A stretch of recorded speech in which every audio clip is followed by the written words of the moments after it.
Shalom Bapak Ibu Saudara-saudara. Selamat tahun baru. Selamat tahun baru. Bersyukur kita masih diberikan waktu kesempatan untuk melangkah di tahun yang baru ini.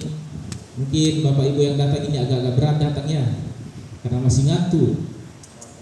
Apalagi kayaknya habis berapa dosis tadi malam tuh. Kami di belakang udah habis, ya udah habis kayaknya. Sudah menyerah di jam 2. Tapi bersyukur Bapak Ibu kita semua tidak mengikuti keinginan daging kita untuk bobok cantik, tapi Roh Kudus masih menggerakkan hati kita untuk datang kepada Tuhan, bersekutu, memuji memuliakan namanya, memulai hari yang baru ini bersama Dia dalam ibadah tahun baru. Dan pada saat ini saudara-saudara, kita dituntun dalam tema hukuman kekal atau hidup kekal. Ngeri-ngeri ini. Langsung diperhadapkan dengan tema hukuman kekal atau hidup kekal. Pilih mana? Hukuman maselako batu katuoan marende. Bapak Ibu Saudara mendengar tema ini, bagaimana perasaan kita? Bagaimana kesan kita? Tema ini tema yang keras, ya, tema yang tegas. Kita disuruh mau pilih yang mana? Pilih hukuman kekal atau pilih hidup kekal? Jadi pilihannya itu hanya dua saja, tidak bisa pilih atau. Pilihannya hanya dua. Dan pilihan itu tergantung. Kalau Bapak Ibu Saudara pilih hukuman kekal, ya silakan. Hidup sesuka hati, mempergunakan waktu kehidupan saudara-saudara sesuka hati, mengikuti keinginan daging. Tapi kalau memilih kehidupan kekal, ya jelas sebagai orang Kristen harus menghidupi nilai-nilai iman Kristen itu yang diperdengarkan terus, yang ditulis dalam Alkitab. Jadi itu tergantung bagaimana saudara-saudara kita semua menjalani kehidupan ini. Ada sebuah ungkapan saudara-saudara tentang masalah waktu ini. Waktu adalah apa? Uang. Time is money. Menarang nasa bahasa Inggris. Misalnya Misris naman ngarito manarang. Memangnya ke money uang dapat dinasa. Ya, seperti itu. Waktu adalah uang. Namun saudara-saudara, apakah uang dapat membeli waktu itu sendiri? Apakah uang dapat membeli waktu? Dalam artian, apakah uang bisa mengembalikan waktu-waktu yang sudah berlalu? Tentu tidak, ya. Tidak bisa. Kita mau mengulang masa-masa indah bersama Dia di beberapa tahun yang lalu, sudah tidak bisa, karena Dia sudah bersama yang lain. Dan saya sendiri di sini terpuruk dalam kesepian. Tidak bisa. Waktu tidak bisa diulang kembali. Yang ada hanyalah penyesalan. Itu Bapak Ibu Saudara. Uang tidak bisa membeli waktu. Uang tidak bisa mengembalikan waktu. Sehingga waktu adalah sesuatu yang sangat berharga. Waktu adalah sesuatu yang mahal. Tetapi juga di satu sisi, waktu itu gratis. Selama kita masih hidup di dunia ini, kita masih bisa mempergunakan waktu yang ada. Terserah bubuanmu saja. Terserah kita. Kita mau mempergunakan waktu itu dengan baik atau tidak. Jadi itu gratis. Dan tak seorang pun tahu berapa lama waktu yang dia butuhkan, berapa lama masa hidup yang dianugerahkan Tuhan kepada dia. Iya ya? Atau adakah yang tahu, adakah yang bisa memprediksi kapan dia akan kembali ke pangkuan Bapa di surga? Tidak ada, ya. Tidak ada yang tahu kapan kita akan meninggal. Waktu hidup adalah misteri. Akan tetapi justru dalam situasi tersebut kita dipanggil untuk menjalani kehidupan ini. Saya dan Bapak Ibu dipanggil untuk menjalani kehidupan ini seolah-olah hidup kita ini tidak akan lama lagi. Bisa dimengerti ya? Justru kita tidak tahu kapan kita akan mati. Justru itulah kita harus mempergunakan waktu sebaik mungkin, seolah-olah hidup kita akan mati besok atau nanti. Seperti itu.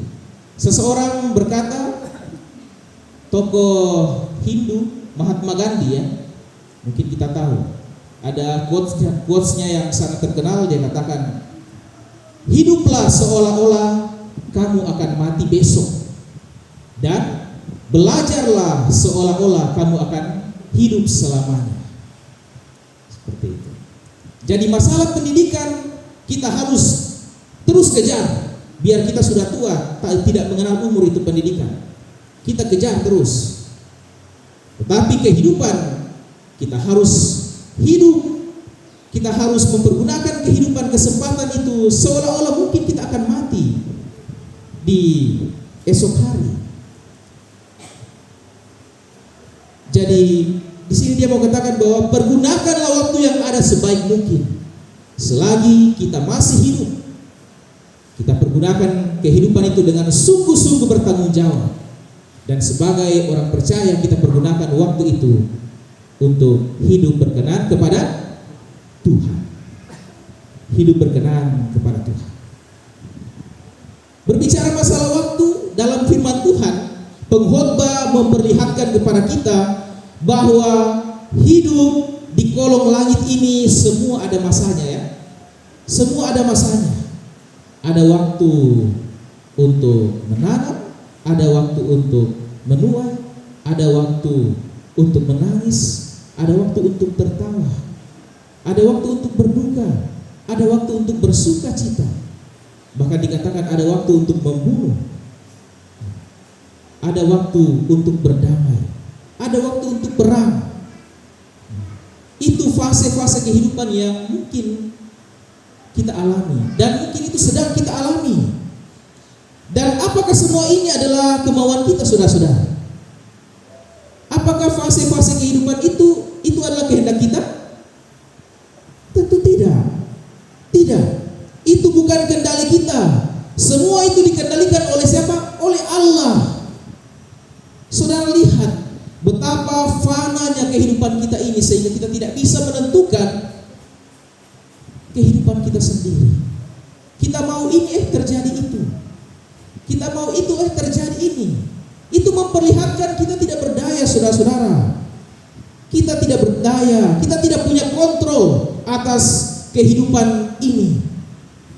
Tetapi syukur kepada Allah. Sebagai orang percaya kita punya Allah yang baik.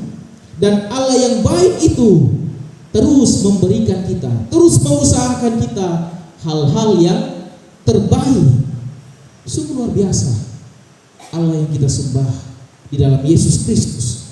Kalau saudara-saudara baca di ayat 11, di situ ia katakan apa? Ia, Allah, memberikan segala sesuatu indah pada waktunya. Nah, ia memberikan segala sesuatu indah pada waktunya, bahkan ia memberikan kekekalan pada hati mereka. Tetapi manusia tidak dapat menyelami pekerjaan yang dilakukan Allah dari awal sampai dengan akhir. Amin, saudara-saudara. Dia memberikan segala sesuatu indah pada waktunya. Mungkin tahun kemarin masih jomblo. Kita percaya tahun ini Tuhan akan memberkati, dan tidak menutup kemungkinan Tuhan akan memberikan kita di tahun ini ya. Amin ya. Indah pada waktunya. Tetapi harus dinotis, harus lihat di terakhir ya. Tuhan katakan jalan Tuhan itu kita tidak pikirkan, kita tidak bisa ketahui, kita tidak dapat menyelami, bahasanya menyelami pekerjaan Tuhan. Jadi harus tetap percaya, harus tetap beriman, dan harus tetap usaha juga. Bagi Bapak Ibu Saudara, mungkin harapan-harapan kita di tahun yang lalu belum tercapai. Pekerjaan-pekerjaan kita, target-target kita belum tercapai. Tetap beriman, tetap percaya. Tuhan memberikan segala sesuatu indah pada waktunya. Asal kita juga berusaha. Jangan cuma diam, jangan cuma menunggu direspon, tapi kita tidak mau berusaha, ya. Harus usaha. Anak-anak muda harus usaha, ya. Tidak ada yang tidak mungkin bagi Tuhan. Amin. Jadi harus usaha juga. Beriman, tetap usaha. Kita imani dan kita amini janji Tuhan itu, saudara-saudara. Jadi kalau kita sudah ketahui bahwa janji Tuhan itu ya dan amin, pasti terjadi. Demikian kuat janji Allah itu, maka apa yang harus kita lakukan, saudara-saudara? Yang harus kita lakukan adalah pertama-tama kita bersyukur kepada Tuhan. Kita katakan, oh Tuhan, terima kasih. Engkau masih memberikan saya kesempatan untuk hidup sampai pada saat ini. Engkau masih memberikan saya kesempatan untuk memasuki tahun yang baru ini. Meskipun saya banyak dosa, saya banyak kesalahan, saya selalu menyakiti hatimu, tapi Tuhan, Engkau selalu baik dalam kehidupan saya. Tolong Tuhan, ampuni saya. Tolong Tuhan, tuntunlah saya, tuntunlah kehidupanku agar selalu menyenangkan hati Tuhan. Ini doa yang simple, doa yang bisa kita utarakan kepada Tuhan untuk mengucap syukur kepada Tuhan, saudara-saudara. Itulah yang pertama-tama harus kita lakukan, mengucap syukur, bersyukur kepada Tuhan. Lalu yang kedua, kita hidup bagi Tuhan. Hiduplah bagi Tuhan. Ingat saudara-saudara, kita telah dipilih, kita telah diselamatkan, dan bahkan kita telah dikuduskan. Saudara dan saya itu sudah dibeli, sudah dibayar, sudah ditebus dari hutang dosa dengan darah yang mahal, dengan darah Kristus. Sehingga hidup ini bukan milik kita lagi. Hidup ini bukan milik saudara dan saya lagi, tetapi milik Tuhan, tetapi milik Kristus, bukan milik kita. Karena itu kita diminta untuk memuliakan Dia dalam kehidupan kita sehari-hari. Dengan cara apa, saudara-saudara? Dengan cara melakukan kehendak-Nya. Melakukan kehendak-Nya. Saudara harus ingat bahwa kehidupan kita ini akan dipertanggungjawabkan nantinya. Segala sesuatu yang kita lakukan di dunia ini akan dipertanggungjawabkan. Harus ingat itu. Perbuatan-perbuatan sesederhana apapun, sekecil apapun, itu akan dipertanggungjawabkan. Jelas ya, dalam pembacaan kita di Injil tadi, perkataan Tuhan Yesus, Dia akan datang sebagai Raja. Dia akan menjadi hakim. Dia akan memisahkan antara domba dan kambing. Oh, domba di sebelah mana? Di sebelah kanan. Oh, ini domba ya. Kayaknya domba ini. Ini kambing. Nah, bukan ya. Ini hanya simbol, perumpamaan saja. Domba itu diumpamakan sebagai orang-orang percaya, dan kambing sebagai orang-orang yang tidak percaya. Dan standar penilaiannya apa, saudara-saudara? Jelas. Apakah saudara sungguh-sungguh mengasihi Allah? Yaitu diwujudkan dengan cara mengasihi sesama. Jikalau kalau kita mengatakan bahwa kita mengasihi Allah, itu diwujudkan dengan cara mengasihi sesama. Terlebih mengasihi mereka yang hidup dalam kesusahan. Dikatakan ciri-cirinya, mereka yang haus, mereka yang lapar, mereka yang terluka, mereka yang ada dalam penjara, mereka yang ada punya kekurangan, mereka yang telanjang. Apakah orang-orang itu ada di sekitar saudara? Apakah mereka ada di sekitar kita? Lalu kita melihat dan kita biarkan mereka begitu saja. Kita tidak memberikan uluran tangan bagi mereka. Atau kita datang untuk menolong mereka. Kasih kepada Allah itu ditunjukkan dengan cara mengasihi sesama. Ketika kita melakukan semua itu, saudara-saudara, dikatakan bahwa kita sudah melakukan untuk Yesus sendiri. Tuhan Yesus hadir melalui orang-orang yang dikatakan orang-orang yang paling hina itu. Ketika kita menolong mereka itu, dikatakan kita sudah melayani Tuhan Yesus. Melayani Tuhan Yesus. Jangan buang-buang waktu kita. Jangan sia-siakan waktu kita untuk melayani Tuhan Yesus. Saudara-saudara, jelas. Jadi tidak ada alasan lagi bagi kita karena kita tidak tahu cara melayani Tuhan. Jelas cara melayani Tuhan sudah dikatakan dalam firman Tuhan. Intinya, jadilah penolong bagi sesama, bagi mereka yang membutuhkan, meskipun kita tidak mengenal mereka, meskipun mereka orang asing, bahkan meskipun itu musuh kita tetap menolong dan mengasihi mereka. Itu sangat jelas. Ketika Tuhan datang, tidak ada alasan-alasan lagi. Tuhan, saya tidak tahu cara melayani Engkau. Tuhan, saya tidak tahu berkhotbah, saya tidak tahu pimpin lagu, saya tidak tahu melayani di gereja, main keyboard dan lain sebagainya. Tuhan sudah kasih tahu cara kita untuk melayani Dia. Tergantung saudara. Apakah saudara lebih memilih menjadi domba atau kambing? Dan ingat, saudara-saudara, janji Tuhan dalam Wahyu tadi akan ada langit dan bumi yang baru. Itu merupakan tempat di mana orang-orang yang setia dan percaya akan hidup bersama-sama dengan Allah, bersama-sama dengan Yesus Kristus dalam sukacita dan kebahagiaan yang kekal. Itu janji Tuhan. Penderitaan sudah tidak ada lagi di sana. Yang ada hanyalah sukacita. Disitulah kita akan tempat kita nanti, bagi kita yang setia, bagi kita yang terus percaya beriman kepada Dia.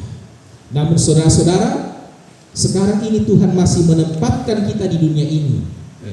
Tuhan bukan tidak sengaja menempatkan kita di dunia ini, tetapi ada maksud Tuhan, yaitu untuk menjadi berkat bagi dunia, untuk menjadi alat Tuhan, uluran tangan Tuhan untuk mengasihi sesama yang membutuhkan. Kita masih diberi waktu untuk hidup, membaharui kehidupan kita. Terlebih Tuhan masih memberikan kita waktu dan kesempatan untuk melangkah di tahun yang baru ini. Itu artinya Tuhan masih mau memakai saya dan Bapak Ibu. Tuhan masih mau memakai kita untuk menjadi alatnya untuk melayani Dia di tengah-tengah dunia ini. Jangan sia-siakan kesempatan kita ini, Bapak Ibu Saudara. Pakai waktu kita ini di tahun yang baru ini untuk memuliakan nama Tuhan, untuk mengasihi Tuhan, menyatakan kasih kepada sesama, sehingga saudara-saudara, ketika kita dipanggil pulang, ketika saya dan Bapak Ibu berada di hadapan Tuhan sebagai hakim, kita melihat Bapa, kita melihat Tuhan Yesus dengan senyuman yang manis, karena kita melihat bahwa Allah juga melihat kita dengan wajah yang tersenyum. Coba Bapak Ibu senyum dulu. Senyum dulu. Bapak Ibu tidak senyum pada saya, tetapi senyum pada Tuhan. Karena itu tanda rasa syukur kita. Dia masih memberikan kita kesempatan untuk melayani Dia dalam dunia ini. Terpujilah Kristus. Amin. Mari kita